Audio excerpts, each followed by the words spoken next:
اب یہاں پر کیونکہ اس حدیث شریف میں لفظ شیعہ ہے، پھر کلیئر کر دوں، میں کٹر اہل سنت والجماعت کا آدمی ہوں۔ ہزاروں لاکھوں مولانا لوگ اس کو پڑھتے ہیں، سائڈ میں ڈال دیتے، بولے یہ حدیث تو لوگ کو سنانا ہی نہیں ہے۔ ہٹ کر حضور صلی اللہ علیہ وسلم جب یہ فرمائے، مولا علی سوال کرے فمحبونا یا رسول اللہ، یا رسول اللہ دنیا میں جو ہم سے محبت کرتے ہیں ان کا کیا ہوگا؟ حضور صلی اللہ علیہ وسلم ارشاد فرمائے علی فکر مت کرو، وشیعتنا عن ایماننا وعن شمائلنا، فرماتے ہیں کہ ہم سب سے پہلے جنت میں داخل ہوں گے، ہمارے بیوی بچے ہمارے ساتھ جنت میں جائیں گے، اور ہمارے رائٹ ہینڈ پر، لیفٹ ہینڈ پر ہمارے معزز سامعین، آپ نے موصول کی بات سنی، میں اس بات کو دہرانا نہیں چاہتا۔ بات اس نے یہ امام طبرانی نے اس حدیث کو روایت کیا، دیگر کتب حدیث میں یہ روایت موجود ہے۔ روایت کیا ہے کہ مکمل روایت انہوں نے نہیں پڑھی، انہوں نے آدھی جو لائن پڑھی، میں وہاں سے پڑھتا ہوں۔ وشیعتنا عن ایماننا وعن شمائلنا، یہ حدیث مبارکہ انہوں نے پڑھی۔ یہ حدیث مبارکہ مکمل نہیں ہے، آدھی انہوں نے پڑھی۔ جو پیچھے جو انہوں نے 4-5 لائنیں چھوڑ دی، وہاں پر ڈنڈی ماری، ان کو یہاں پر عقل نہیں آیا کہ میں حدیث مبارکہ مکمل پڑھ کے اور لوگوں کو بات سمجھاؤں۔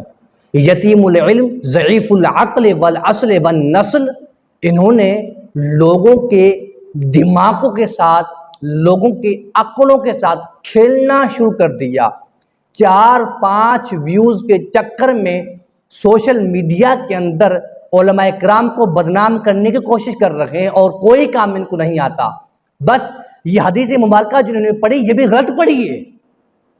یہ اپنے آپ کو کٹر سنی کہتے ہیں، اس کے کٹر سنی ہونے سے ہمیں کوئی فائدہ نہیں، نہ اہل سنت کے اوپر کوئی احسان ہوگا، نہ کٹر سنی ہے تو اپنے لیے، غوث پاک کو مانتا ہے تو اپنے لیے، جس کو مانتا ہے اپنے لیے، ہمارا اس سے کوئی لین دین نہیں، کوئی تعلق نہیں۔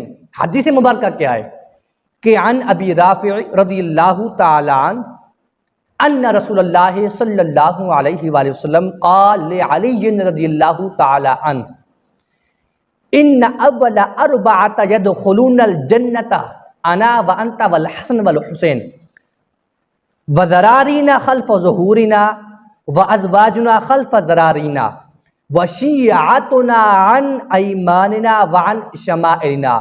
اس مولوی نے یہاں پر ایک ڈنڈی ماری، بہت بڑی ڈنڈی ماری۔ ترجمہ کیا ہے؟ جو ترجمہ میں کر رہا ہوں اس کو سماعت فرمائیں۔ ترجمہ کیا ہے؟ حضرت ابو رافع رضی اللہ تعالی عنہ سے روایت ہے، بے شک نبی پاک علیہ السلام نے مولا علی سے فرمایا، بے شک سب سے پہلے جنت میں 4 اشخاص داخل ہوں گے، میں اور تو اور حسن اور حسین، اور ہماری اولاد جو ہمارے بعد آئی، اور ہماری ازواج، ہماری بیویاں۔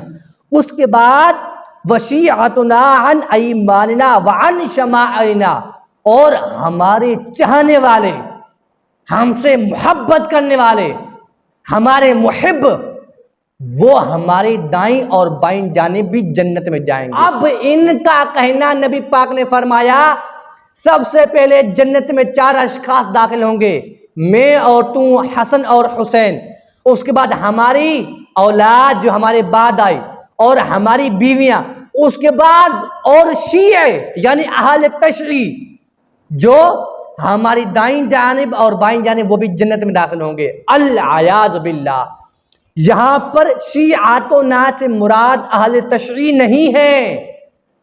آپ دنیا کی کوئی بھی ڈکشنری اٹھا کر دیکھ لیں، وہ لغہ عربیہ میں ہو یا لغہ اردویہ میں ہو، جو بھی آپ ڈکشنری اٹھائیں اس کے اندر لفظ شیعہ کا معنی دیکھیں تو لفظ شیعہ کا معنی چاہنے والا، محبت کرنے والا، حب کرنے والا، جان نچھاور کرنے والا۔ آپ کو لغہ عربیہ کی ڈکشنری ملتی ہے تو اس کے مترادفات آپ دیکھ لیں، اس کے مترادفات آپ دیکھ لیں، وہاں پر بھی آپ کو پتا چل جائے گا لفظ شیعہ کا کیا معنی ہے۔ لفظ شیعہ کا معنی شیعہ نہیں، لفظ شیعہ کا معنی چاہنے والا ہے، محبت کرنے والا۔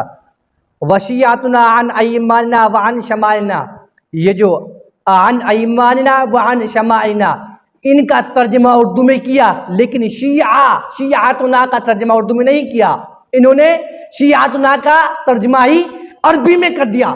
اہل تشیع بھی یعنی شیعہ لوگ بھی جنت میں جائیں گے دائیں جانب اور بائیں جانب. اللہ یعذ باللہ. معزز سامعین، انہوں نے یہ ایک لوگوں کے ساتھ، لوگوں کے عقلوں کے ساتھ انہوں نے کھلواڑ کیا. انہوں نے اہل سنت کے علماء کرام کو بدنام کرنے کی کوشش کی. ان کی یہ کوشش ناکام ہو گئی.